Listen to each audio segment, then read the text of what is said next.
સુરતના Udhna railway station પર UP, Bihar, Rajasthan જવા મુસાફરોનું કીડિયારું ઉભરાયું. હોળી ધૂળેટીમાં વતન જવા મુસાફરોનો ઘસારો. સુરતના ઉધના રેલવે સ્ટેશન પર હજારોની સંખ્યામાં મુસાફરો પહોંચ્યા છે અને મોટી સંખ્યામાં લોકો પોતાના વતન જવા ઉમટ્યા છે. વેઇટિંગ એરિયામાં મોટી સંખ્યામાં મુસાફરોની ભીડ જોવા મળી છે. સુરતથી મોટી સંખ્યામાં લોકો પોતાના વતન જવા ઉમટ્યા. હોળી ધૂળેટીના પર્વને લઈ મોટી સંખ્યામાં પરપ્રાંતિયો વતન જવા માટે રવાના થયા છે. રેલવેના વેઇટિંગ એરિયામાં મોટી સંખ્યામાં મુસાફરોની ભીડ જોવા મળી છે અને વહેલી સવાર અને મોડી રાતથી મુસાફરો પહોંચ્યા છે. સુરતથી ઉત્તર પ્રદેશ જતી ખૂબ જ ઓછી ટ્રેન છે અને 16 થી 18 કલાકથી મુસાફરો વેઇટિંગ એરિયામાં બેઠા છે. ઉત્તર ભારતમાં દિવાળી કરતા પણ વિશેષ રીતે હોળી ધૂળેટીનો પર્વ મનાવવામાં આવે છે.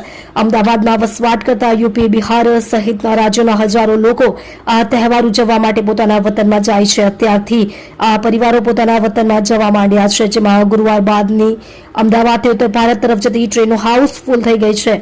ટ્રેનની ટિકિટ નહીં મળતા મુસાફરોને હાલાકી, પરંતુ આ સમયે તેઓને ટ્રેનની ટિકિટ નહીં મળવાના કારણે ખૂબ જ હાલાકી થતી હોય છે.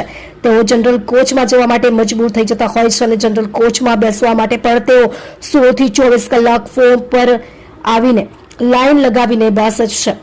હોળીના પર્વ સિવાય આ સમય અને કારણોસર પોતાના વતન લોકોને પણ ભારે ભીડ હોવાના કારણે હાલાકી થતી હોય છે.